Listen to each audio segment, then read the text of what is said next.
And hello everyone. After defeating Dracula yesterday, we learned that we're going to have to kill 3 more bosses before we can enter the guy's fortress.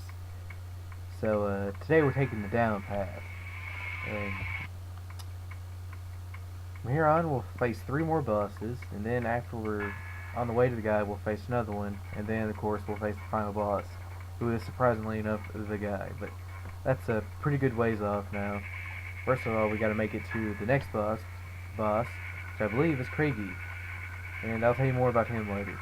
But right now, this right here is just simple stuff. Just stay close to the walls and you'll be fine. This screen can give you a little trouble, however. As you can see, those spikes fall, and you got to be real careful with these elevators.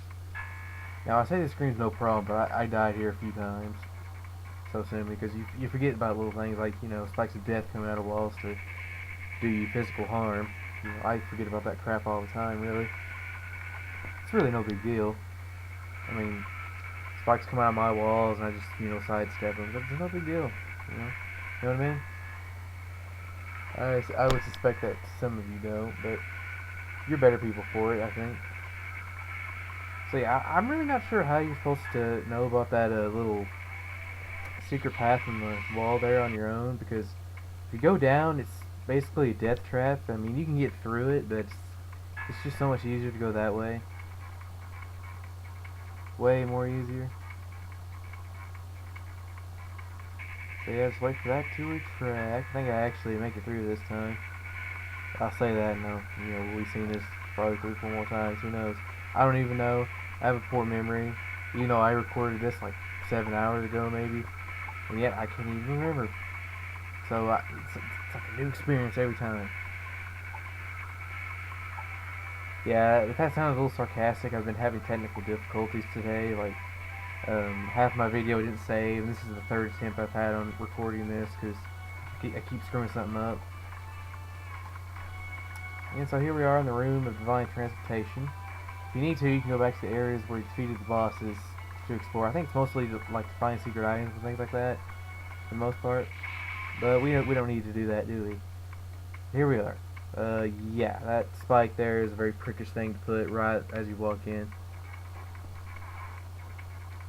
It's like I mentioned in I think it was last video, or 1 or 2 ago. This game is, I think, more about determination than actual skill, because you can have all the skill in the world, but it just would not help you against some of the things that happen in this game. I think it's about 60% determination and about 40% skill, honestly, as far as what's important. But you can just totally suck, but if you have the willpower, you can get through this. No problem. Yeah, okay, jump through. And yeah, right in the middle. If this was any other game, I probably would have stopped playing, but you have to go into this game knowing that it's going to be unfair and difficult. It's just how it works. And yeah, here's where I had to redo it. Luckily, it's like right at the beginning. You can just go straight here. Otherwise, I would have been pretty much screwed. Believe me, I wouldn't have started all over again. I can tell you that much. But one way or another, I will finish this playthrough and hopefully move on to some easier games, because this one's difficult, as you can no doubt tell, and I'm sure you can. So yeah, this section really isn't that bad, actually. Just if you've played a Mario game and you're used to jumping on enemies, it's really not too terrible. It's just all the spikes coming at you, and you can't just jump in that hole, otherwise it'll shoot a laser at you, as I demonstrate here pretty soon, I believe. Yep, there we go, and it's pretty loud sound too, I have to say. It's pretty loud. Alright, so jumping it through, jump on him, for that spike. Yeah, you can kind of wait. If you use your double jump wisely, it's not that bad. So yeah, you gotta bait it into killing him, and you gotta dodge the bullet at the same time. Not the easiest thing in the world to do. And we're trapped in Tetris now, and it looks pretty hopeless, but as you can see in the top right section here, there's a little opening, and that's what we have to get to. And we have to wait for the Tetris blocks to stack up before we can get out. I have to say, this is probably one of the most clever rooms in the game, honestly. It's just, there's no, inspiration. It's straight up Tetris, pretty much. Of course, there are a few things I have to call foul on that you probably couldn't actually do in Tetris. Like this right here. It just slides, like, that really would have stopped and if you were actually playing Tetris. No way it would have been that forgiving. So what you do here is you wait for this one, and you wait to get low to jump on, then you double jump to that, and then double jump out of here. And so now we're in a forest, and the music you're hearing is from Kirby's Dream Land, I believe it's called.